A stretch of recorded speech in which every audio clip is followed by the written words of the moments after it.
اطفال نازنین و دوست داشتنی، السلام علیکم. خدا کنه همه‌تان جور و صحتمند آمده باشین، درس نوتان را گوش کنید. درس خود را باز هم چطور شروع کنیم؟ بسم الله الرحمن الرحیم. آفرین، شاباس، عالی یاد گرفتین. اطفال نازنین، درس امروزی شما راجع به سال است که یک سال چند فصل است. یک سال 4 فصل است، یعنی یک سال به 4 تقسیم شده و 4 فصل است. آب و هوای مختلف داره. ببینین فصل اول چقدر در این ویدیو فصل مقبول است. تمام درختها شکوفه کرده که شکوفه ها باز به میوه ها تبدیل میشه، گل ها برآمده و همه جای سرسبزی است. در آسمان ابر دیده میشه، گاگای باران میباره و پرنده ها هم خوشحال پرواز میکنن. فصل بهار یک فصل با هوای بسیار خوشگوار و یک فصل زیبا و مقبول است. فصل دوم سال فصل تابستان است. فصل تابستان هم بسیار فصل مقبول است. در این فصل میوه ها پخته میشه. مردم به خاطر از اینکه گرمی کم زیاد میشه به میله میرن در جاهای سرسبز. ببینین این فامیل به میله آمده، اینجا شیشتن تربوز میخورن و اولادایشان میوه میکنن از درخت. بسیار مقبول. و این فصل سوم سال فصل خزان است.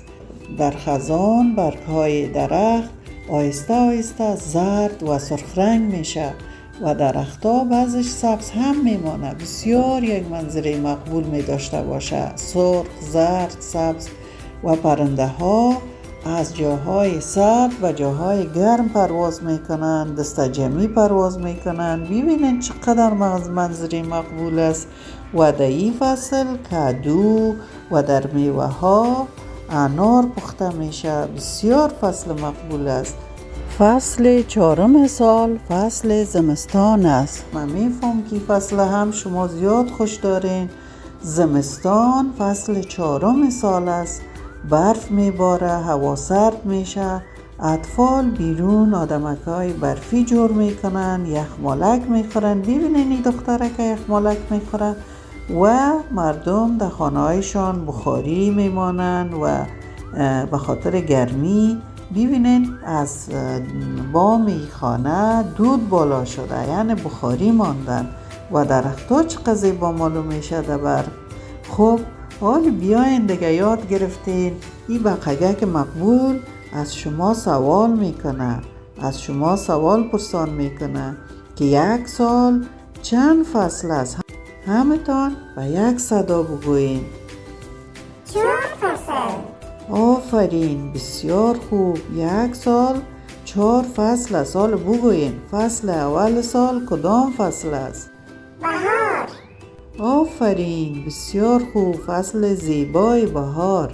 فصل دوم کدام فصل است؟ تابستان. آفرین، تابستان فصلی که میوه ها پخته میشه. فصل سوم خزان. آفرین، بسیار خوب یاد گرفتین. فصل چهارم زمستان. آفرین، بسیار خوب یاد گرفتین. بسیار طفلای لایق و باهوش هستین.